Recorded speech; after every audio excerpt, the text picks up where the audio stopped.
লাইভে আসতে পারিনি। তো আজকে লাইভে এলাম একটা গুরুত্বপূর্ণ খবর নিয়ে, সেটা হচ্ছে বিজেপির ভরাডুবি শুরু হয়ে গেছে। মানে আপনারা গত ইলেকশন গুলো দেখেছেন। বিগত পশ্চিমবাংলার যে বিধানসভা ইলেকশন হয়েছিল সেখানে বিজেপি কেন্দ্রীয় বাহিনী, নির্বাচন কমিশন থেকে শুরু করে সমস্ত এজেন্সিকে কাজে লাগিয়েছিল পশ্চিমবাংলায় জেতার জন্য। কিন্তু উপনির্বাচনগুলোতে সাধারণত বিজেপি অতটা গুরুত্ব দেয় না।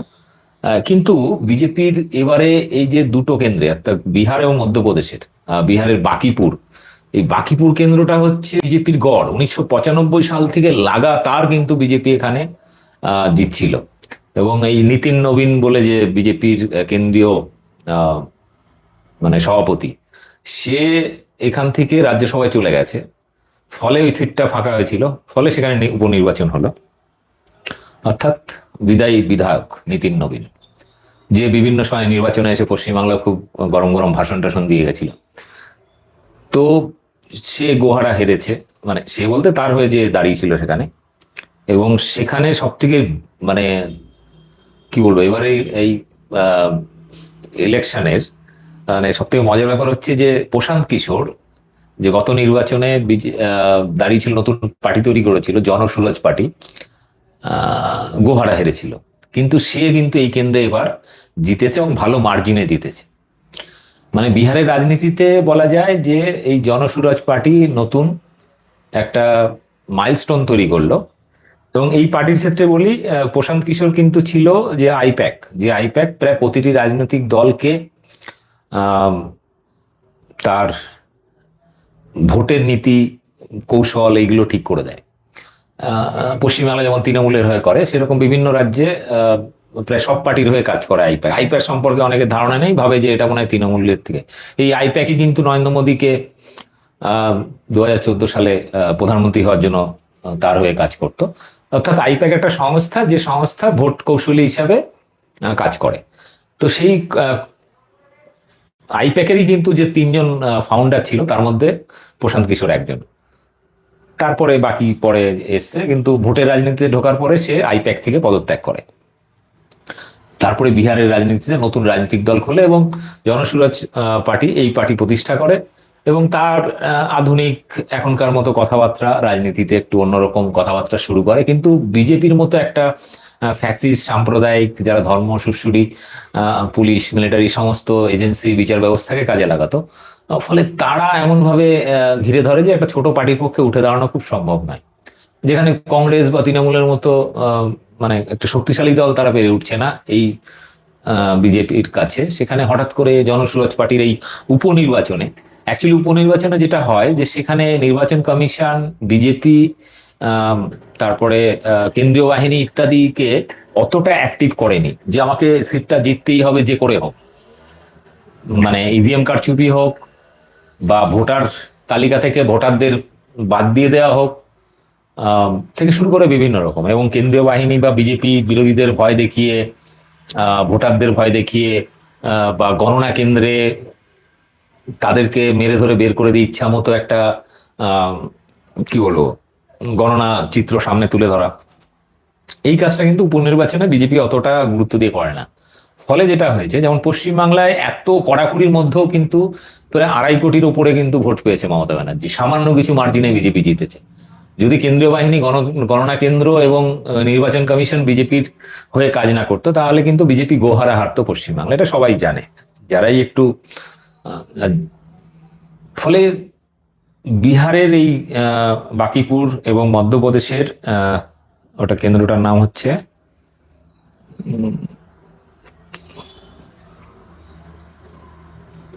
তো এটা নিয়ে কিন্তু আমি একটা জিনিস আপনাদের বলতে পারি, সেটা হচ্ছে বিজেপির বিরুদ্ধে মানুষ কিন্তু ক্ষেপে গেছে। এবং বিশেষ করে এই ককরোচ জনতা পার্টির যে আন্দোলন, অর্থাৎ ছাত্র যুবদের আন্দোলন, কৃষকদের আন্দোলন, এটা কোথাও না কোথাও কিন্তু এটা এফেক্ট করেছে। কারণ আমরা দেখেছি সম্প্রতি বিহারেই কিন্তু AK-47 থেকে মানে পুলিশ রীতিমতো ছাত্রদের উপর গুলি চালিয়েছিল। সে ভিডিও আপনারা দেখেছেন। যে সরকার, যে বিজেপি সরকার নিজের দেশের ছাত্রদের উপরে গুলি চালাতে পারে, তো অবভিয়াসলি সেখানে মানুষ তার বিরুদ্ধে ক্ষেপে উঠবে, এটাই স্বাভাবিক। এবং বিহারের ক্ষেত্রে ছাত্র আন্দোলনটা কিন্তু অনেকটা মানে মারাত্মক লেভেলে গেছিল। সেখানে মিছিল চলাকালীন কোনো বিজেপি নেতা বা বিধায়ক বা কোনো নেতার গাড়ি যেতে দেখলে তাকে হামলা করেছে, ভাঙচুর করেছে। এবং আন্দোলনটা যেমন হাসি ঠাট্টা থেকে শুরু করে একদম মানে মস্তি মজাক থেকে শুরু করে একদম কিন্তু ভায়োলেন্স পর্যন্ত গেছে। ফলে বিহারের ছাত্র আন্দোলনে কিন্তু দিল্লিতে ছাত্ররা মার খেয়েছে, তার প্রতিবাদে বিহারের ছাত্ররা বিজেপি নেতা পুলিশ সবাইকে পিটিয়ে দিয়েছে।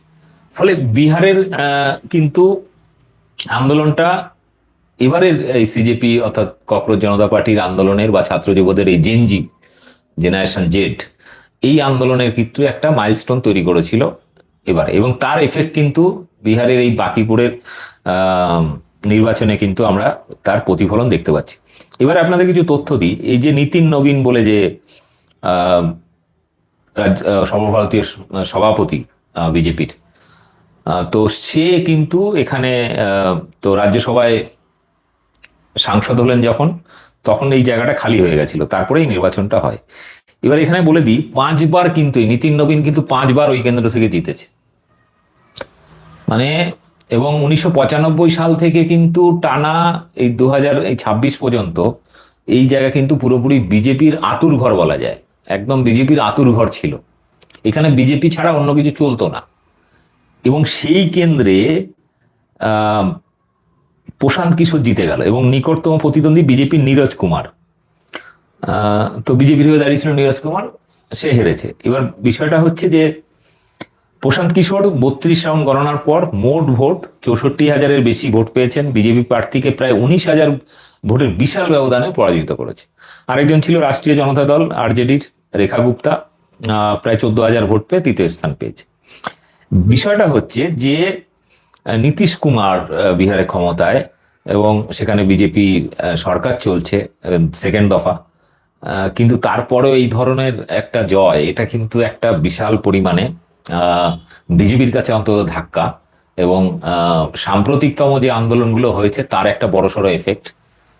এবং মোটামুটি ধরা যাচ্ছে যে আগামী ইলেকশনগুলোতে এই ট্রেন্ড থাকবে, যদি না বিজেপি কেন্দ্রীয় বাহিনীকে দিয়ে জোর করে গণনা কেন্দ্রে বিরোধীদেরকে, যেমন আমাদের পশ্চিমবাংলা দেখেছিলাম, বের করে দেয়।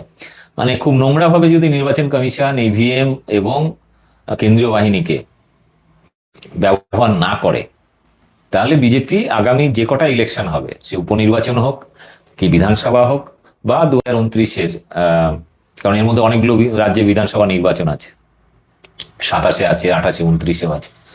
তো 2029-এর লোকসভা ইলেকশন পর্যন্ত যে কটা রাজ্যে ইলেকশন আছে সেখানে কিন্তু বিজেপি গোহারা হারবে যদি এই ট্রেন্ড চলতে থাকে। এবং আগামী দিনে কৃষক, ছাত্র এবং ছাত্র যুবরা যে ধরনের আন্দোলনকার পরিকল্পনার দিকে এগোচ্ছেন, কারণ এই ছাত্রদের গুলি চালানো নিয়ে কিন্তু অলরেডি অমিত শাহর পদত্যাগের দাবি করা কিন্তু শুরু করে দিয়েছে। কংগ্রেস বিভিন্ন রাজ্যে পোস্টার মারা শুরু করেছে, ব্যানার লাগানো শুরু করেছে, আন্দোলন শুরু করেছে।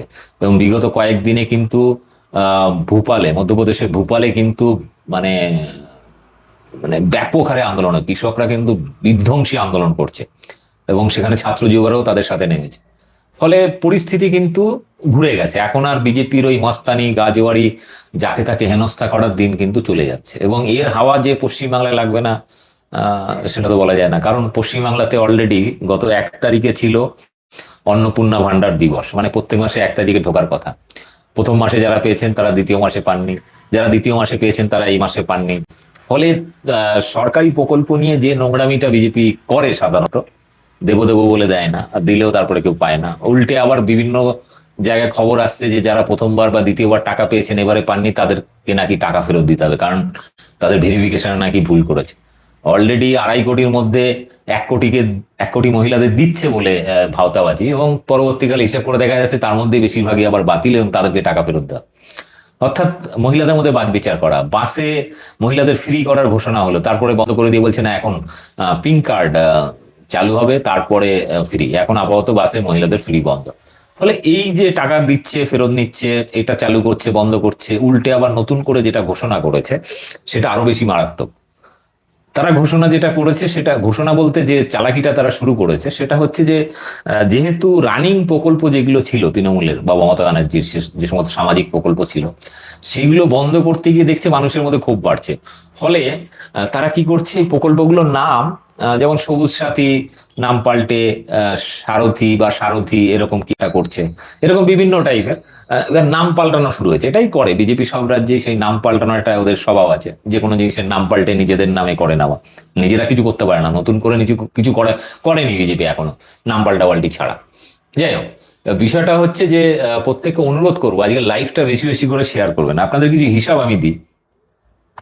বিগত এই নির্বাচনগুলোতে এর আগের বারে যে ছিল সেটা হচ্ছে, আরেকটা কেন্দ্র হচ্ছে যে মধ্যপ্রদেশের দাতিয়া, ওখানে কিন্তু কংগ্রেসের ওটা জেতা আসন ছিল 2023 সালে বিধানসভা নির্বাচনে। এই কেন্দ্র থেকে কংগ্রেসের রাজেন্দ্র ভারতী জয়ী হয়েছিলেন, কিন্তু চলতি বছরের এপ্রিলে একটি প্রতারণার মামলায় দিল্লির একটি আদালত তাকে 3 বছরের কারাদণ্ড দিলে বিধায়ক পদ খারিজ হয়ে যায়, ফলে এই কেন্দ্রটা ফাঁকা ছিল। তো মধ্যপ্রদেশের এই কেন্দ্রের আবার কংগ্রেসের প্রার্থী হয়ে দাঁড়িয়েছিলেন আরেকজন ঘনশ্যাম সিং, সে জিতেছে। আর বিজেপির যে দাঁড়িয়েছিল আশুতোষ তিওয়ারি। এবার জয়ের ব্যবধান 15 রাউন্ড গণনা হয়েছে এবং শেষ হয়েছে, সেখানে 67,757টি ভোট পায়, আর বিজেপি প্রার্থীকে প্রায় 6,000 বেশি ভোটে ব্যবধানে পরাজিত করে। আর আজাদ সমাজ পার্টির প্রার্থী দামোদর যাদব 22,527টি ভোট পেয়ে তৃতীয় স্থান পেয়েছেন। এটা মূলত প্রেস্টিজ রক্ষার একটা লড়াই ছিল, মানে কংগ্রেসের ছিল, ফলে কংগ্রেস আবার জিতেছে। কারণ কংগ্রেসের বিরুদ্ধে দুর্নীতির অভিযোগ, আগের বিধায়কের বিরুদ্ধে তাকে জেলে পাঠানো, এটা নিয়ে এবার ব্যাপারটা হচ্ছে দুর্নীতি। বিজেপি দুর্নীতি করলে সেটা দুর্নীতি নয়, বিজেপি চুরি করলে সেটা চুরি নয়, কিন্তু বিরোধীরা যদি কিছু করে সেটাকে ফুলিয়ে ফাঁপিয়ে অনেক বেশি, অর্থাৎ বিজেপি তে যদি কোনো দুর্নীতিবাজ নেতা বিজেপিতে গেলে সে সাধু হয়ে যায়, বিজেপির কোনো নেতা দুর্নীতি চুরি করলে সেটা চুরি নয়। ফলে এরকম একটা মাইন্ড সেট আপ তৈরি করার জন্য গদি মিডিয়া, বন্ধভক্ত, আইটি সেল, স্বাধীন যেটা করে। কিন্তু তারপরেও বিজেপি, কংগ্রেসের আগের বিধায়ক সেখানে 3 বছরের জেল হওয়ার পরেও নতুন করে কংগ্রেস কিন্তু সেখানে প্রার্থী দিয়েছে এবং মানুষ কিন্তু তাকেই ভোটটা দিয়েছে। ফলে বিজেপির যে এই যে দুর্নীতি বা এজেন্সি পলিটিক্স, এটা কিন্তু পাবলিক বুঝে গেছে, যে কোনো প্রার্থীকে বা কোনো নেতাকে বা কোনো পার্টিকে জব্দ করতে না পারলে তার বিরুদ্ধে দুর্নীতির অভিযোগ এনে তাকে হেনস্থা করা, সেই পার্টির নেতাদের জেলে পড়া, পার্টিটার ইমেজ খারাপ করা, এই ট্রেন্ডিংটা কিন্তু বিজেপি বিগত কয়েক বছর ধরে এজেন্সি পলিটিক্স দিয়ে করছে, সমস্ত এজেন্সিগুলোকে লাগিয়ে দেয়। তারপরেও কিন্তু বিজেপির এই অবস্থা। পশ্চিমবাংলায় তাই হয়েছে।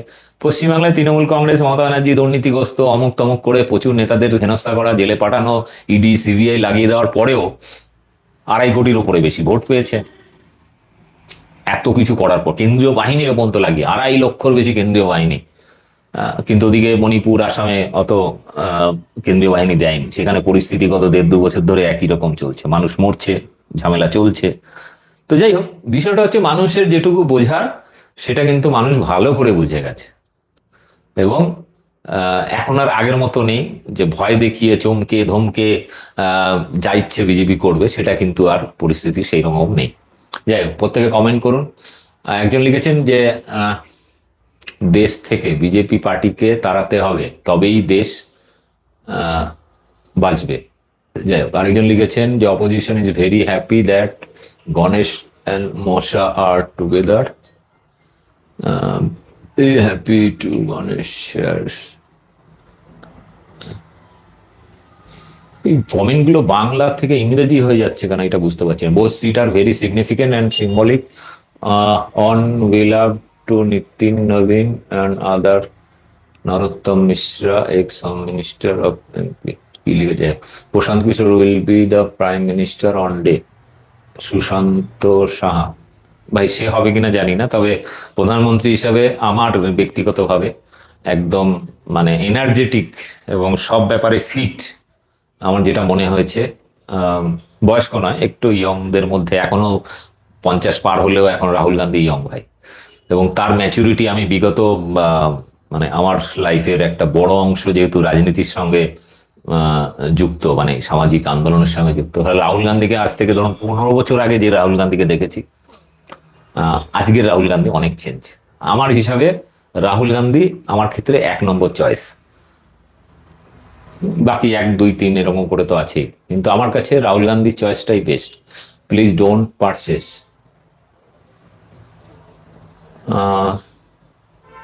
না, আমি আবার কাকে বিক্রি হয়, আমার বিক্রি ব্যাপার নেই। আমার পক্ষে হচ্ছে যে বিজেপির মতো ক্ষতিকারক, সাম্প্রদায়িক, গণতন্ত্র বিরোধী, সংবিধান বিরোধী, এটা ফ্যাসিস্ট দল ভারতের মতো মিশ্র সংস্কৃতির দেশের পক্ষে উপযুক্ত নয়, এবং এরা বাক স্বাধীনতায় বিশ্বাস করে না, সমালোচনা পছন্দ করে না, বিরোধী মতকে কথার মাধ্যমে, বক্তব্যের মাধ্যমে নয়, রীতিমতো এরা ফিজিক্যালি হ্যারাস করে, পারলে খুন করে দেয়, মব লিঞ্চিং করে। ফলে এরা কোনো সুস্থ কোনো রাজনৈতিক দল না। এই জন্য আমি এদেরকে বলতাম যে এরা হচ্ছে একটা জঙ্গি গোষ্ঠী, শুধু সামনে বিজেপি নামক একটা ব্যানার রেখে নিজেদেরকে পলিটিক্যাল পার্টি হিসাবে দেখানোর চেষ্টা করে। এটা কোনো এদের কার্যক্রম, এদের জঙ্গি ট্রেনিং দেওয়া আরএসএস সদস্যদের, এদের বজরং দল থেকে শুরু করে বিভিন্ন শাখা পোশাখা রয়েছে, যাদের কাজই হচ্ছে সারাক্ষণ দেশের মধ্যে আভ্যন্তরীণ অস্থিরতা, অশান্তি তৈরি করা। এদের ক্ষমতা নেই পাকিস্তানে গিয়ে আক্রমণ করা, এদের ক্ষমতা নেই আমেরিকা বা চায়নার সঙ্গে দেশের অর্থনৈতিক, প্রযুক্তি, শিক্ষাকে কম্পিটিশন করার ক্ষমতা নেই। এদের কাজ হচ্ছে মানুষকে, দেশের মানুষের মধ্যে ধ্বংস করা। একদম পরিষ্কার, এর বাইরে কিছু এদের করার যোগ্যতা নেই। যাই হোক, বিষয়টা হচ্ছে যে আজকের এই উপনির্বাচন, অর্থাৎ যে দুটো কেন্দ্রে হয়েছে, মানে ফলাফল বেরিয়ে 3 তারিখে নির্বাচন হয়েছে, আজকে ফলাফল বেরিয়েছে। তো এই দুটো কেন্দ্রের মোটামুটি যা ফলাফল, তাতে কিন্তু একটা জিনিস পরিষ্কার হয়ে গেছে যে বিজেপির যে ফোলানো বেলুন, সেটা কিন্তু সামান্য হলেও একটা ফুটো হয়েছে, হাওয়া কিন্তু বেরোতে শুরু করেছে। তো বিহারের বাকিপুর আর মধ্যপ্রদেশের দাতিয়া, এই দুটো কেন্দ্র কিন্তু উপনির্বাচনে ফলাফল দেখে যে কোনো একদম মানে সাধারণ পাবলিকও বুঝে যাবে যে বিজেপির শেষের দিন শুরু হয়ে গেছে। অনেকে বলবেন যে এটা ইচ্ছা করে হয়তো ছেড়ে দিয়েছে, কিন্তু বিষয়টা ওরকম নয়। ইচ্ছা করে ছাড়বে কি করে? কারণ বিহারের বাকিপুর হচ্ছে এমন একটা কেন্দ্র, যে কেন্দ্রে 95 সাল থেকে মানে এই 2026 পর্যন্ত একচ্ছত্র রাজত্ব, মানে একচ্ছত্র রাজত্ব চলে গেছে। আতুর ঘর থেকে কিন্তু ধাক্কাটা খেয়েছে। ফলে বুঝতে হবে এটা কিন্তু ছোটখাটো ব্যাপার নয়। যে এখানে কমেন্ট গুলো দেখা যাচ্ছে না কেন? হ্যাঁ, এবার এসছে কমেন্ট গুলো। একজন লিখেছেন হুমায়ুনের খবর কি ভাই, জানি না। আর একজন লিখেছেন if you vote Congress the country will be divided into two again. ভাই 60-70 বছর ধরে ক্ষমতায় ছিল, পাকিস্তানকে ভেঙে দুটুকরো করেছে, পাকিস্তানকে ভেঙে বাংলাদেশকে ফ্রি করেছিল, নিজের দেশটায় কিন্তু ঠিক রেখেছিল। ওই সমস্ত আজে বাজে গল্প শুনিয়ে লাভ নেই। শিবু মজুমদার লিখেছে Hindus should at least understand that Congress divided the country in 47, otherwise it will be Spain and Nepal. আরে বাপরে বাপ বাপ, জ্ঞানী পুরুষ, মহাপুরুষ, কি নাম, শিবু মজুমদার। মানে বিজেপি দেশ ভাগের পেছনে, দেশ হিন্দু মুসলিম রাষ্ট্রের কনসেপ্ট প্রথমে এই আরএসএস পন্থী লোকেরাই নিয়ে এসেছিল, এবং সেটাকে পরবর্তীকালে লুপেছিল ইংরেজ এবং মুসলিম লীগ। এর মাস্টার মাইন্ড আরএসএস সম্পর্কে কোনো ধারণা নেই। একজন লিখেছেন ইভিএম ওয়ার্ক প্রপারলি। হ্যাঁ, ট্যাম্পারিং করেনি, তাই বেঁচে গেছে, প্রশান্ত কিশোর জিতেছে, নাহলে জেতার চান্সই ছিল না। আর ওখানে প্রশান্ত কিশোরের এগেনস্টে যে প্রার্থী আরজেডির, সেও খুব বেশি যে পাওয়ারফুল বা এরকম, বা বাই ইলেকশনে সাধারণত কংগ্রেস বা আরজেডি এটা খুব একটা গুরুত্ব দেয় না। কিন্তু প্রশান্ত কিশোর নতুন মুখ, এবং বিহারের রাজনীতিতে বিগত ইলেকশনে, বিধানসভা ইলেকশনে গোহারা হেরেছে, কিন্তু হলে কি হবে, তার কথাবার্তা, তার নতুন ধরনের চিন্তা ভাবনা, মানুষের যুব সমাজকে নিয়ে কাজ করার, তার একটা কিন্তু এফেক্ট পড়েছে। There is not a single brain in BJP RSS can do healthily, creative and constructively work. Their lazy brain are of devil. একদম ঠিক বলেছেন Dipak, you are a BJP leader and you are one of the best. BJP leader? আমি আর BJP leader কোথাও। একজন লিখেছে রাহুল গান্ধী কামান educated and elegant. একজন লিখেছে voting needs to be ballot paper. হ্যাঁ, ব্যালট পেপারে ভোট হলে তো বিজেপি গোহারা হারবে, একদম একদম নিশ্চিত। কিন্তু ব্যালট পেপারের ক্ষেত্রেও সমস্যা হচ্ছে, ব্যালট পেপার লুট করা, ব্যালট পেপার বক্স পাল্টে দেওয়া, কাউন্টিং এর সময় জোর করে কাউন্টিং এজেন্টদের বের করে দেওয়া মেরে ধরে, এই ঘটনাও ঘটে। ফলে পুরোটা যেহেতু এখন অনেক হাই হয়েছে, ফলে পুরো কেন্দ্রে সিসিটিভি ক্যামেরা রাখতে হবে চারিদিকে, যাতে বাইরে থেকে মানুষ লাইভ দেখতে পারে, এবং সমস্ত মিডিয়াও দেখবে, মিডিয়াও সেখান থেকে লাইভ করবে। ফলে কোনো রকম লুকোচুরি ব্যাপার রাখবে না। যেমন এবারে কাউন্টিং এ কি হয়েছে, সেখানে বেছে বেছে লোক ঢুকিয়েছে কাউন্টিং এজেন্টদের, বিরোধী দলের কাউন্টিং এজেন্টদের মোটামুটি 12টার পরে সবাইকে মেরে ধরে বের করে দিয়েছে, তারপর ইচ্ছা মতো যেমন খুশি নাম্বার বসিয়ে গেছে।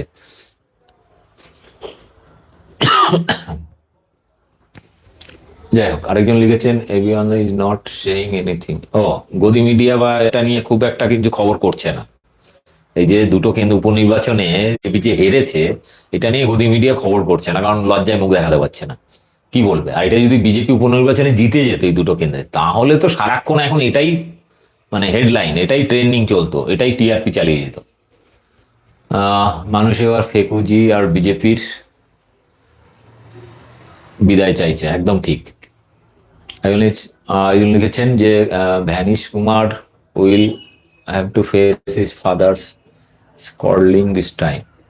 এখন আর কিছু করার নেই, এখন মানুষ ভ্যানিশ কুমার হোক, অমিত শাহ হোক, নরেন্দ্র মোদী হোক, বা বিজেপির এই সমস্ত চাটুকার মিডিয়া হোক, মানুষ এদেরকে ভালো করে চিনে গেছে।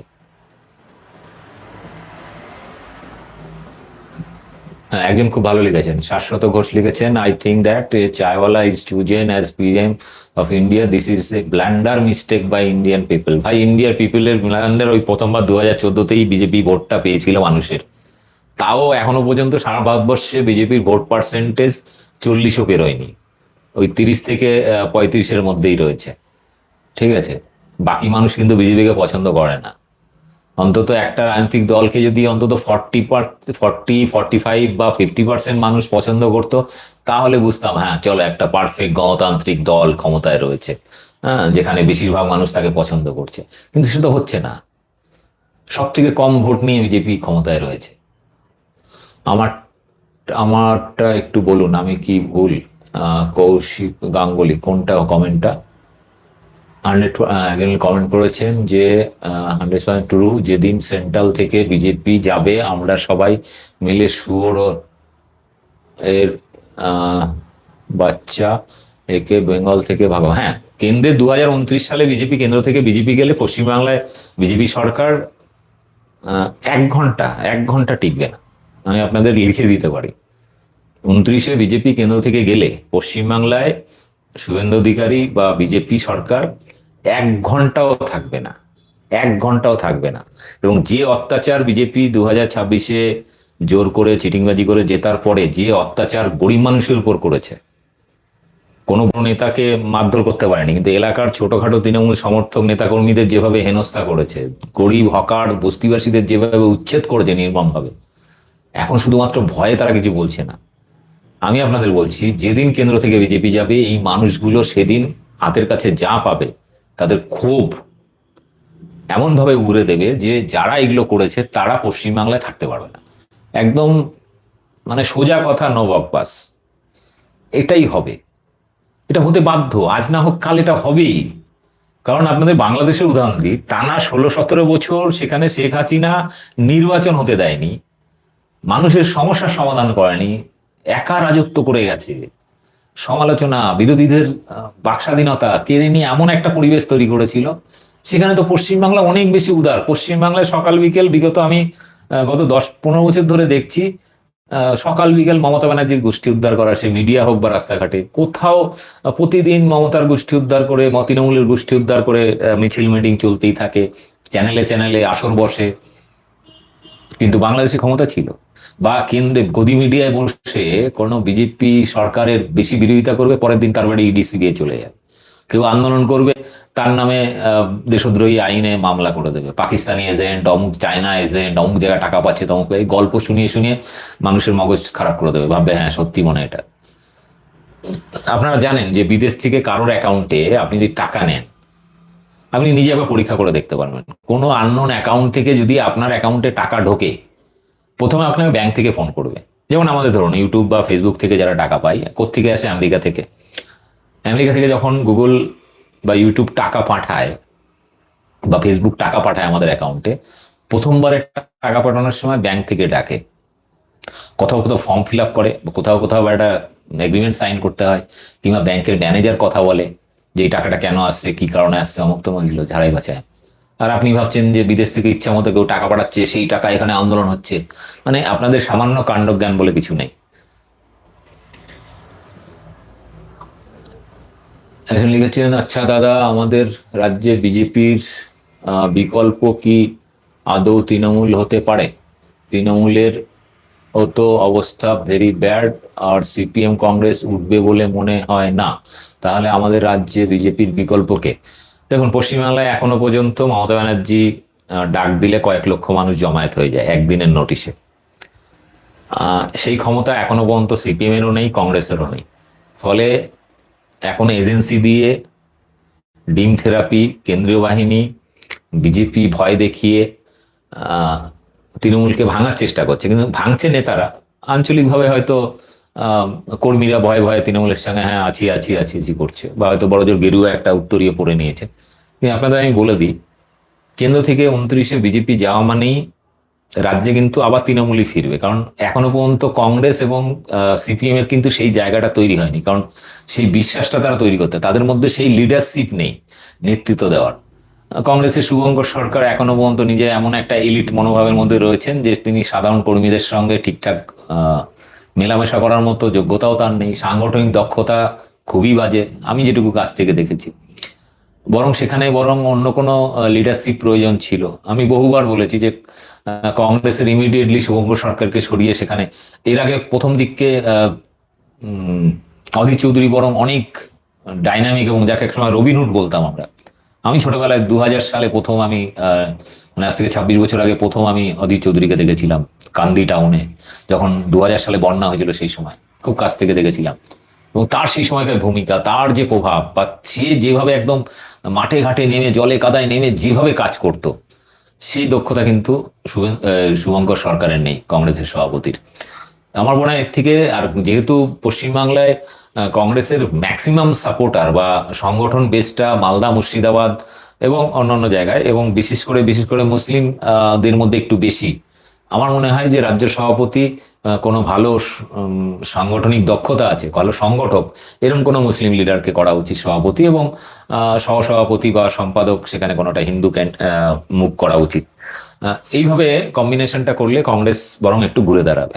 না হলে শুধুমাত্র কোথাও কেন্দ্রে কিছু একটা হলো বা কোনো ঘটনা হলো, টোকেন একটা ইনস্ট্যান্ট প্রতিবাদ করে দিলাম 10-15 জন লোককে নিয়ে, এইভাবে আর যাই হোক সংগঠন হয় না। সংগঠন করতে গেলে, কারণ এখন হচ্ছে সংগঠন এবং মিডিয়া, এই দুটো জিনিস কিন্তু খুব মাস্ট। এবং কংগ্রেসের আহ, ওই পূজা রায়চৌধুরী আর হাতে গোনা আরো 1-2 জন ছাড়া পশ্চিমবাংলায় সেইভাবে ভোকাল ভালো বক্তা কংগ্রেসের নেই, ভালো বক্তা নেই। ঠিক আছে, তো এইরকম সমস্যা রয়েছে কংগ্রেসের মধ্যে। আমাকে যেমন এবারে নির্বাচনের পরে বিজেপি যখন আহ ক্ষমতায় এলো, কংগ্রেস থেকে আমার বহু রাজ্য কমিটিতেও আছে, তারা যুব সেকশনে রয়েছে, প্রচুর বন্ধুবান্ধব, তারা বলছে দেবদা তুমি এবার কংগ্রেসে জয়েন করো। কিন্তু কংগ্রেসে কাজ করার মতো পরিসর নেই, কংগ্রেসে গিয়ে আপনি কাজ করতে পারবেন না। ওখানে সবাই নিজেকে হনু মনে করে, এবং সেখানে আপনি এককভাবে কিছু করতে পারবেন না। এককভাবে কিছু ডিসিশন নিয়ে কাজ করতে গেলেই সঙ্গে সঙ্গে উপর থেকে চাপ আসবে। আপনাদের মনে আছে কিছুদিন আগে কংগ্রেস রাজ্য দপ্তরে, প্রদেশ কংগ্রেস দপ্তরে, সেখানে মহিলারা পর্যন্ত শুভঙ্কর সরকারকে হেনস্থা করেছে নানা রকম অভিযোগে, এবং মাঝে মাঝেই চুলোচুলি মারামারি লেগে থাকছে কংগ্রেস অফিসে। তো কংগ্রেসের মধ্যে সমস্যা আছে বিশাল পরিমাণে, এবং সেগুলো তাদের একটু ঢেলে সাজাতে হবে, নাহলে হবেন। আর সিপিএম তো দরকাচা পার্টি। সিপিএম এর দীর্ঘ 34 বছরের জামানায় শেষ 10-15 বছরের যে আমার অভিজ্ঞতা আছে, সেটা এতটাই ভয়ানক। সেখানে তৃণমূলের দুর্নীতি বলুন, আর তৃণমূলের ওই লুম্পেন কালচার বা স্বৈরতান্ত্রিক ইয়ে বলুন, তার ধারে কাছে পৌঁছাতে পারেনি। সিপিএম এর যে লাস্ট 10-15 বছরের যে আমি দেখেছি, সেই লেভেলে কিন্তু তৃণমূল যায়নি। তৃণমূলের বরং মমতা ব্যানার্জির সামাজিক প্রকল্পে গ্রামীণ অর্থনীতির যা উন্নতি হয়েছে, রাস্তাঘাট, পানীয় জল ইত্যাদি ইত্যাদি নিয়ে, এটা ভারতবর্ষের কোনো রাজ্য সরকার করতে পারেনি, কোনো দল করতে পারেনি। এবং এই কারণে দেখবেন একটা মমতা ব্যানার্জির নিজস্ব যে কোর ভোট ব্যাংক, মমতা ব্যানার্জির প্রতি বা জ্যোতি বসুর প্রতি একসময় ছিল কিছু মানুষের। আমাদের বাড়িতে যেমন আমার ঠাকুমা, সে কিন্তু জ্যোতি বসুর প্রচন্ড ফ্যান, নিজে কোনোদিন রাজনীতি করতো না, কিন্তু জ্যোতি বসুকে ওনার খুব ভালো লাগতো। তো এরকম মমতা ব্যানার্জির প্রতি যে মানুষের একটা বেস রয়েছে, এটা কিন্তু আমাদের পশ্চিমবাংলায় কোনো বাকি রাজনৈতিক দলগুলোর মধ্যে, ইভেন কংগ্রেসের মধ্যে বা ইভেন বিজেপির মধ্যে এরকম কোনো মুখ নেই যে সে মমতা ব্যানার্জির যে ইমেজ বা মমতা ব্যানার্জির প্রতি যে আবেগ, ওরকম একটা আবেগ ক্রিয়েট করার মতো অন্য দলগুলোর মধ্যে এমন কোনো ব্যক্তি নেই। তো যাই হোক,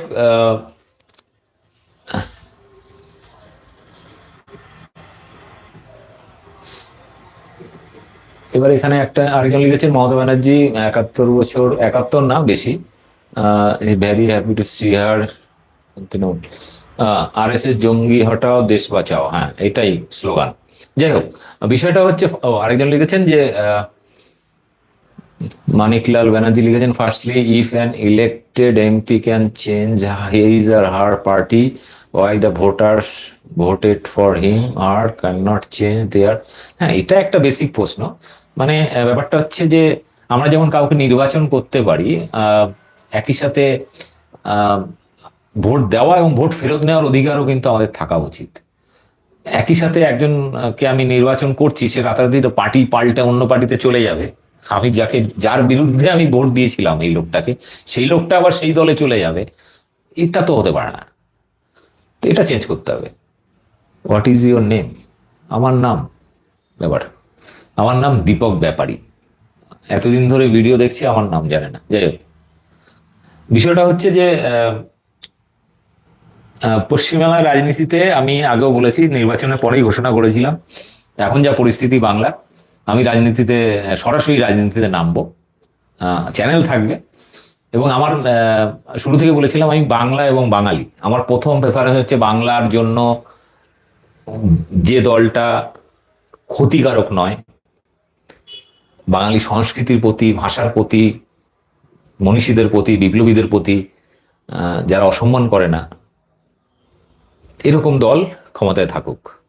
এবং যে দল বিজেপিকে আমার মূল টার্গেট ছিল, যে দল বিজেপির মতো একটা নোংরা সাম্প্রতিক ফ্যাসিস্ট দল, যারা সংবিধান মানে না, যারা গণতন্ত্র মানে না, যারা বাক স্বাধীনতা বিশ্বাসী না, যারা সমালোচনা পছন্দ করে না, যারা হিংস্রতায় নিজের দেশের আভ্যন্তরীণ মানুষের মধ্যে গৃহযুদ্ধ লাগানোর চেষ্টা করে, যাদের কাজই হচ্ছে সারাদিন এইটা করা, ফলে যারা উন্নত দেশের সাথে নিজের দেশের তুলনা না করে পিছিয়ে পড়া দেশ হিসেবে পাকিস্তানের সঙ্গে নিজের দেশের তুলনা করে, ফলে এরকম একটা নোংরা পার্টিকে বাংলায় কেন, সারা ভারতবর্ষে থাকার তার কোনো যোগ্যতা নেই। এবং এই বিজেপিকে যারা হারাতে পারবে তারাই শুধুমাত্র সেই দলকে আমি সাপোর্ট করব। নিজে না করলে অন্তত মৌখিকভাবে তাকে সাপোর্ট করি। বিহারের ক্ষেত্রে যেমন আরজেডি হোক, আপনার উত্তরপ্রদেশের ক্ষেত্রে সমাজবাদী পার্টি হোক, এরকম দিল্লিতে আম আদমি পার্টি হোক, যে দল বিজেপিকে হারাতে পারবে, যে যেখানে যেভাবে, আমি সেই দলের পক্ষে। আমি যেমন রাজ্যে কংগ্রেসকে অতটা পছন্দ করি না, কারণ কংগ্রেসের সেই চালচুলো নেই, সিপিএম এর অবস্থা খুব খারাপ, ফলে আমি রাজ্যে কংগ্রেসকে না সাপোর্ট করলেও কেন্দ্রীয়ভাবে আমি কংগ্রেসকে সাপোর্ট করি। যে দল, আমি বলছি, যে দল বিজেপি বিরোধী, যে দল শক্তিশালী, যে বিজেপিকে হারাতে পারবে, সেই দলের পক্ষে আমি সেই হিসেবে বাংলার পক্ষে, আমি ভারতের পক্ষে। যারা দেশকে বিজেপির হাত থেকে রক্ষা করতে পারবে, যারা বাংলাকে বিজেপির হাত থেকে রক্ষা করতে, আমি সেই দলের পক্ষে। হয়ে গেল, পরিষ্কার আমার দৃষ্টিভঙ্গি। এবার ফলে আমি যদি সরাসরি রাজনীতিতে নামি, আমার একটাই টার্গেট থাকবে, বিজেপি মুক্ত, RSS মুক্ত দেশ। এবং আমরা দেশটাকে চায়না এবং আমেরিকার সাথে তুলনা করব, তাদের সাথে কম্পিটিশনে যাবো, আমরা পাকিস্তানের সঙ্গে কম্পিটিশন করতে চাই না। District head video of Deshi Noida is needed. Please, your love in Rajasthan best. What is your name? হয়ে গেছে। হ্যাঁ, বিষয়টা হচ্ছে যে আজকের এই দুটো কেন্দ্রের, এক হচ্ছে বিহারের বাকিপুর আর হচ্ছে মধ্যপ্রদেশের দাতিয়া, এই দুটো কেন্দ্রে উপনির্বাচনে বিজেপির পরাজয় চোখে আঙুল দিয়ে দেখিয়ে দিয়েছে যে নির্বাচন কমিশন, কেন্দ্রীয় বাহিনী যদি হস্তক্ষেপ না করে, সুষ্ঠুভাবে নির্বাচন হতে দেয়, তাহলে বিজেপি গোহারা হারবে, সে ইভিএম এ হোক কিংবা ব্যালটে হোক, একদম পরিষ্কার। এক হচ্ছে ইভিএমটায় কি ধরনের যে কারসাজি করে, এটা নিয়ে আমার পুরনো একটা ভিডিও আছে। ওই ভিডিওতে যে ভেল কোম্পানি এই ইভিএম মেশিনটাকে প্রোগ্রামিং করে, ভারত ইলেকট্রনিক্স লিমিটেড, সেই ভেল কোম্পানির যে ডিরেক্টর, তার পাঁচজন না আটজন ডিরেক্টর, তার মধ্যে ছজন সম্ভবত বিজেপির লোক। ঠিক আছে, তো ফলত সেখান থেকে যখন প্রোগ্রামিং করে কোনো ইভিএম মেশিন বেরোচ্ছে, ফলে তার আহ, স্বচ্ছতা কতটা সেটা তো প্রশ্ন থেকেই যায়। যাই হোক, এবারে আপনাদেরকে একজন লিখেছে, কোথায় গেল,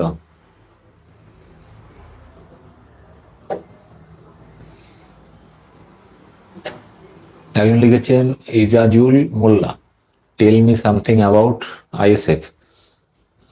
আইএসএফ এর আমি অ্যাকচুয়ালি আমি একটু বলি, খুব সংক্ষেপে বলি। পশ্চিমবাংলায় 30% মুসলিম। এবার কেউ যদি ভাবে যে আমি 30% ভোট নিয়ে পশ্চিমবাংলা শাসন করব, বা পশ্চিমবাংলায় একটা ধর্মভিত্তিক দল ক্ষমতায় আসবো, সেটা সম্ভব নয়। বিজেপি পেরেছে মানে আমিও পারবো, বিষয়টা এরকম নয়। বিজেপি ওইভাবে পারেনি। বিজেপি এসছে পুরোপুরি কারচুপি করে, গণনা কারচুপি করে। ফলে যারা জেনুইন ভোটার তাদেরকে বাদ দিয়েছে ভোটের আগে এসআইআর করে। ফলে পুরোটাই চিটিংবাজি করে এসছে। এবার আইএসএফ যদি ভাবে আমি এককভাবে পশ্চিমবাংলায় জিতবো এবং আইএসএফ নওশাদ সিদ্দিকী মুখ্যমন্ত্রী হবে, এটা সম্ভব নয়। এটা হিন্দু মুসলিম ভাগাভাগি করে রাজনীতি করতে গেলে এই সমস্যাটা হবে। কিন্তু আরএসএস বিজেপি যেটা করে সেটা হচ্ছে মুসলিমদের বলে যে এই যে যারা সেকুলার পার্টি, অর্থাৎ তৃণমূল, কংগ্রেস, সিপিএম, যে পার্টিগুলো রয়েছে, এরা মুসলিমদের ব্যবহার করছে। না, মুসলিমরা সব এক হও, মুসলিমরা নিজের পার্টি করো। এটা আরএসএস এর কনসেপ্ট, আরএসএস এটা বোঝায়। আরএসএস আবার মুসলিম হিন্দুদের গিয়ে বলে এই সমস্ত সেকুলার পার্টি এরা সব মোল্লাপন্থী, হিন্দুদের নিজস্ব পার্টি চাই। মানে আরএসএস এর এই কনসেপ্টটাকে কিন্তু যদি আপনি না বোঝেন, তাহলে আপনি সহজেই হয় বিজেপি হয়ে যাবেন, নালে মুসলিম লীগ বা আইএসএফ হয়ে যাবেন। এটা খুব একদম এই জিনিস, এই খেলাটা ব্রিটিশ খেলেছিল 46 সালে, এবং 46 সাল তার আগে থেকে শুরু করেছিল, এবং 46 সালে এই জন্যই একটা হিন্দু মুসলিম দাঙ্গা লাগিয়েছিল ইচ্ছা করে।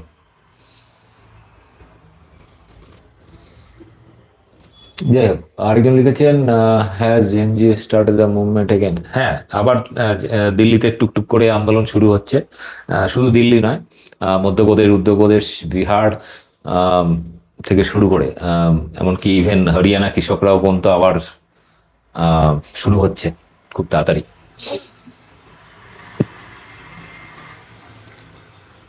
একজন লিখেছেন this is not getting into the mind of ordinary Muslim. এটা অ্যাকচুয়ালি আমি বলি, এই যে ভারতবর্ষ মিশ্র সংস্কৃতির দেশ, এখানে পার্টিকুলার কোনো ধর্ম, ভাষা বা বর্ণ, এরকম যদি কাস্ট সিস্টেম, এর উপর ভিত্তি করে আপনি রাজনীতি করতে চান এবং ভাবেন দীর্ঘকালীন ক্ষমতায় থাকবেন এবং ক্ষমতা দখল করবেন, এটা ভারতের ক্ষেত্রে অন্তত সম্ভব না। এটা পার্টিকুলার একটা মাত্র ভাষার দেশ হতো, একটা মাত্র ধর্মের দেশ হতো, তাহলে সেখানে হয়তো সম্ভব ছিল। কিন্তু সেখানেও সমস্যা। যেমন শিয়া সুন্নির ভাগ রয়েছে মুসলিম কান্ট্রিগুলোতে, সবই মুসলিম পার্টি, তা সত্ত্বেও নিজেদের মধ্যে মারামারি, কাটাকাটি, খুনোখুনি করে। হুম, ফলে সমস্যা সব জায়গাতেই আছে। এটা খুব সিম্পল জিনিস। বাংলাদেশে সবগুলোই মুসলিম ওরিয়েন্টেড পার্টি, তাও নিজেদের মধ্যে মারামারি, খুনোখুনি করছে। সেখানে মুসলিম বলে তাকে কিন্তু ছেড়ে দিচ্ছে না। আওয়ামী লীগের মুসলিম নেতাদের কিন্তু মুসলিমরাই পেটাচ্ছে, মারছে। ফলে পাকিস্তানেও তাই।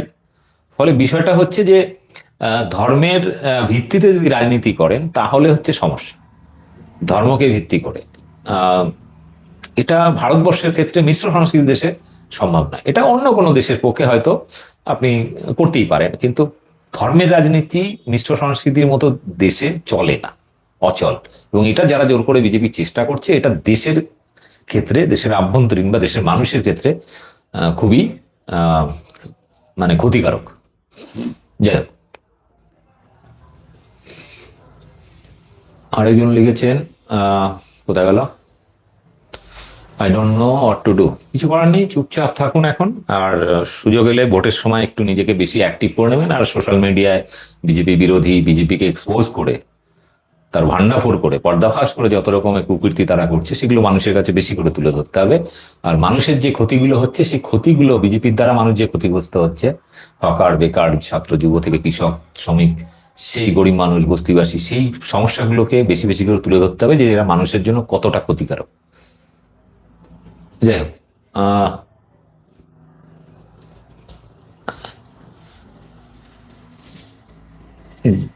Go and save the country media.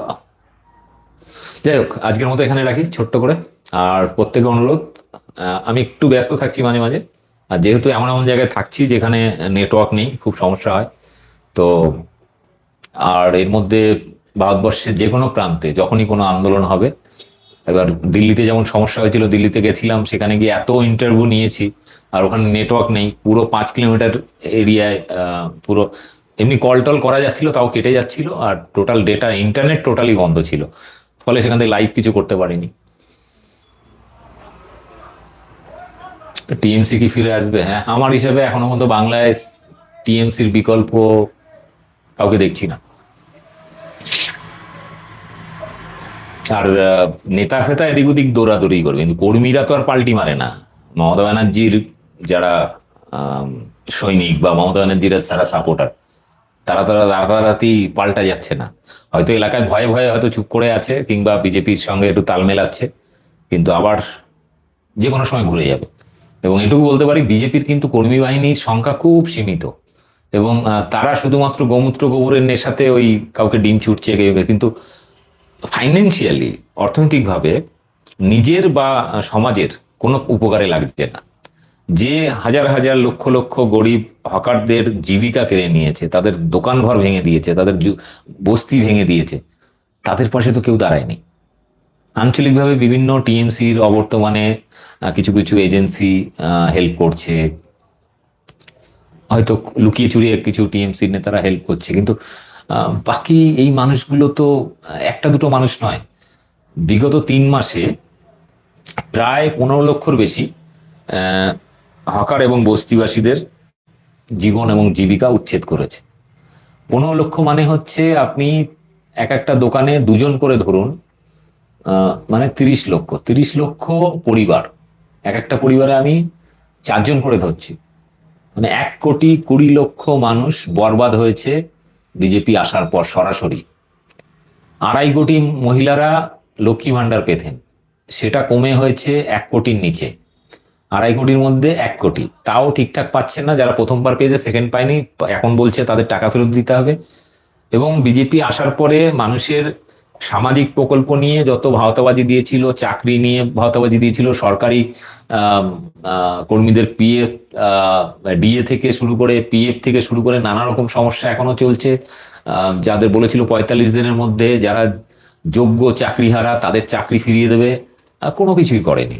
চাকরিহারারা আবার আন্দোলন শুরু করেছে, গতকালও কলকাতায় মিছিল করেছে চাকরিহারারা। যাদের দুর্নীতিগ্রস্ত ছিল তাদের তো বাদ দিয়ে দিয়েছে, যারা দুর্নীতিগ্রস্ত ছিল না তাদের চাকরি ফেরত দেওয়ার কথা ছিল ভোটের আগে, নির্বাচনে, তো তারাও এখন চাকরি পাচ্ছে না। 45 দিনের মধ্যে এখানে 3 মাস পার হয়ে গেছে। যাই হোক,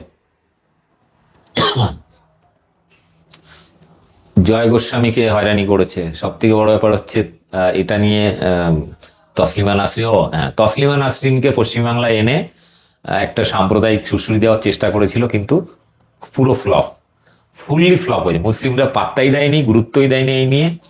আর যে মঞ্চে রেখে তাকে সম্বর্ধনা দেওয়া হয়েছে, সেখানে কবি জয় গোস্বামীকে ডেকেছিল, জয় গোস্বামীকে, সেটা হচ্ছে একজন নামী কবি, প্লাস তসলিমা নাসরিনের পুরনো বন্ধু। এখন তিনি কলকাতায় আসতেন, আমি এর আগে লাইভে বলেছিলাম, তসলিমা নাসরিনের আমার সরাসরি বহুবার দেখা হচ্ছে বিভিন্ন আসরে, কবিতা আসরে বা কোনো প্রোগ্রামে। তো এবার সেই মঞ্চে, রবীন্দ্র সদনের মঞ্চে জয় গোস্বামী যখন মঞ্চে উঠতে যাবে, তখন দর্শকদের মধ্যে থাকা গরু বাছুর চিৎকার করতে শুরু করে, কারণ জয় গোস্বামী তৃণমূল ঘনিষ্ঠ ছিল। এবার এটা দেখে তিনি আর ওঠেননি, চলে গেছেন। এটা দেখে তসলিমা নাসরিনের খারাপ লেগেছিল, ফলে কোথাও না কোথাও তসলিমা নাসরিনকে নিয়ে মুসলিমদেরকে সুরসুরি দিতে গিয়ে বা খেপিয়ে তোলার জন্য ব্যবহার করতে গিয়ে উল্টে বিজেপির লস হয়ে গেছে। মানে যে কাজে তার জন্য নিয়ে আসা হয়েছিল সেই কাজটা তার দ্বারা পায়নি। তাকে দিয়ে মুসলিমরা মৌলবাদী, মুসলিমরা সন্ত্রাসবাদী, মুসলিমদের মাদ্রাসায় জঙ্গি তৈরি হয়, এরকম ধরনের একটা কনসেপ্ট প্রচার করার চেষ্টা করেছিল। এটা একদম ফ্লপ, ফুললি ফ্লপ, মানে যে প্রজেক্ট জন্য তাকে নিয়ে আসা হয়েছিল। যাই হোক, একজন লিখেছেন, কোথায় গেল আরেকজন কমেন্টগুলো বাংলা থেকে অটোমেটিক ইংরেজি হয়ে যাচ্ছে, খুব সমস্যা হচ্ছে। সমস্যা হচ্ছে এই কারণে, কেউ বাংলা কিছু একটা লিখছেন, সেটা আবার অটোমেটিক ইংরেজিতে ডাবিং হয়ে যাওয়ার পরে এমন এমন ইংরাজি হচ্ছে যে মানে উদ্ধার করা খুব মুশকিল। বিজেপি আসার পরে নওশাদ বলেছিল খুব কষ্ট করে সুদিন পেয়েছে। আমি ভাই নওশাদকে নিয়ে আলোচনাই করতে চাই না, ওর কোনো সিলেবাসের বাইরে চলে গেছে, ওর কোনো গুরুত্ব নেই সমাজে এখন। দাদা what is the name of বাড়িতে ফিরে কি সব লিখছে কে জানে। যাই হোক, আজকের মতো এখানে রাখি, আবার দেখা হবে। আগামীকাল যদি সময় পাই অবশ্যই দেখা হবে। আর আমি চাইছি প্রতিদিন লাইভ করতে রাত্রেবেলায়, কিন্তু আমি যেখানে আছি সেখানে নেটওয়ার্কের খুব সমস্যা। তো তবে হ্যাঁ, এটুকু বলতে পারি, সারা ভারতবর্ষে যেখানে আন্দোলন হবে সেখান থেকে সরাসরি লাইভ করার চেষ্টা করব। এবং 2029 সাল ইভেন 2031 পর্যন্ত দীপক ব্যাপারী নট ফর সেল, বিক্রি হচ্ছে না। এবং আমার টার্গেট হচ্ছে 2029 নয়তো 2031-এ আগে সরাসরি রাজনীতিতে আমার নামার ইচ্ছা রয়েছে। কারণ অনেকগুলো কারণ। বিজেপির মতো একটা ফ্যাসিস্ট বিরোধী লড়াই করতে গিয়ে আমি এককভাবে ব্যক্তি দীপক ব্যাপারী হিসাবে আমাকে দমিয়ে দেওয়াটা ওদের পক্ষে সহজ, কিন্তু যখনই আমি কোনো রাজনৈতিক ময়দানে নামবো তো পার্টিগতভাবে একটা সাংগঠনিক সাপোর্ট থাকবে, ফলে দমিয়ে দেওয়া একটু কষ্টকর বিজেপির পক্ষে। যাই হোক, সেটা ভবিষ্যতে দেখা যাবে। এবং অবশ্য খুব তাড়াতাড়ি রাজনীতিতে নামবো আমি গত মাসেই ঘোষণা করেছিলাম, কিন্তু এখনো পরিস্থিতি সেরকম হয়নি, ফলে শীঘ্রই দেখতে পাবেন সরাসরি রাজনীতিতে আমাকে। We don't want to hear anything from the activist, murderer, writer and Barbie and BJP. হ্যাঁ ঠিক। আজকে সব থেকে ভালো লাগছে, আজকে আমার কমেন্টে যারা কমেন্ট করছেন এর মধ্যে বেশিরভাগই কিন্তু হিন্দু সম্প্রদায়ের লোক। অন্য সময় অন্ধভক্তরা এসে কমেন্ট করে বলে তুই মোল্লাদের দালাল, তুই অমুক তমুক ইত্যাদি, তোকে যারা সমর্থন করে সব মোল্লা। কিন্তু আজকে যে সমস্ত দর্শকরা কমেন্ট করেছেন অধিকাংশই কিন্তু হিন্দু, এবং আপনাদেরকে অসংখ্য ধন্যবাদ। অন্তত ধীরে ধীরে হলেও আপনারা মুখ খুলছেন। অনেকেই ভয়ে কমেন্ট করেন না যে আপনার হয়তো নামটা দেখে আপনার খোঁজ খবর নিয়ে আপনাকে গিয়ে হেনস্থা করবে। এই ভয়টা কিন্তু কাটাতে হবে, এই ভয়টা কাটাতে হবে। এই ভয়টা কাটালে কিন্তু বিজেপি হেরে গেল, মানে বিজেপি যে ভয়ে রাজনীতি করছে এটা কিন্তু বন্ধ হয়ে যাবে। যাই হোক, তবে ভালো লাগলো যে বিহার এবং মধ্যপ্রদেশের, অর্থাৎ বাঁকিপুর এবং দাতিয়া, মধ্যপ্রদেশের দাতিয়া, এই দুটো কেন্দ্রে উপনির্বাচনে বিজেপির এই পরাজয় কিন্তু একটা বিশাল বড় এফেক্ট কিন্তু করবে সারা দেশের পক্ষে। এবং এটা বিজেপি কিন্তু ব্যাকফুটে নেওয়া শুরু হয়, অর্থাৎ বিজেপির কাউন্টিং শুরু হয়ে গেল শেষ হওয়ার। যাই হোক, ধন্যবাদ সবাইকে, ভালো থাকবেন, শুভরাত্রি। আর ভিডিওটি ব্যাপক শেয়ার করবেন। আর যারা দেখছেন আপনাদের বারবার বলছি যে আমি এই মুহূর্তে যেহেতু এক প্রকার বাড়িতে থাকতে পারছি না নিজের পরিবারকে সেভ রাখার জন্য, ফলে আমাকে বিভিন্ন জায়গায় ঘুরে বেড়াতে হচ্ছে, প্রচুর খরচা, যেটা আমার পক্ষে বিয়ার করা সম্ভব না। আগে প্রতি মাসে প্রায় 15-20 হাজার টাকা ডোনেশন আসতো, আমার দর্শকরাই দিতেন। তো আগের ভিডিওতে বলার পরে এক ভদ্রলোক দেখলাম 3,000 টাকা পাঠিয়েছেন, একজন 2,000 টাকা পাঠিয়েছেন, বাকি সবাই 50, 100, 200, 500 করে পাঠিয়েছেন অনেকে। আমার এই মুহূর্তে মাসে বিভিন্ন জায়গায় মুভ করার জন্য প্রচুর খরচ, মাসে প্রায় ধরুন 30 থেকে 40 হাজার টাকা খালি যাতায়াত খরচ পড়ছে।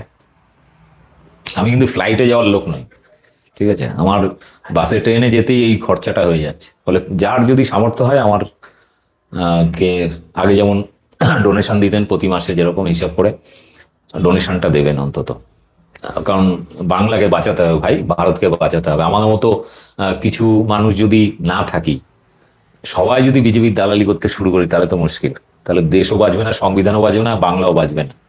তো আমাদের মতো সাংবাদিক বলুন, সমাজকর্মী বলুন, বেঁচিয়ে ইউটিউবার বলুন, কন্টেন্ট ক্রিয়েটার বলুন, এদেরকে বাঁচিয়ে রাখার জন্য টুকটুক করে কিছু কিছু হেল্প করবেন। কারণ যে কোনো সময় পেমেন্ট বন্ধ হয়ে যাবে ইউটিউবের, ফেসবুকের, যে কোনো সময় চ্যানেল বন্ধ করে দেবে, ফলে খুব চাপ। তো যাই হোক, আমার ফোন নাম্বার 9331331333, অর্থাৎ 933-133-1333। এই নাম্বারে ফোনপে আছে, করবেন। এই নাম্বার এখন আপাতত ফোনটা বন্ধ রেখেছি, কেউ ফোন করলে পাবেন না, কারণ এই নাম্বারটা আমার মেইন নাম্বার। পশ্চিমবাংলায় প্রায় 11 কোটি লোকের মধ্যে প্রায় 6-7 কোটি মানুষ এই ফোন নাম্বারটা জানেন। আপাতত বন্ধ রেখেছি কারণ প্রচুর হুমকি টুমকি ফোন আসে বলে, কিন্তু এই নাম্বারে ফোনপে আছে, আপনার এই ফোনপেতে আপনার ইচ্ছা মতো সহযোগিতা করবেন। সবাই ভালো থাকুন।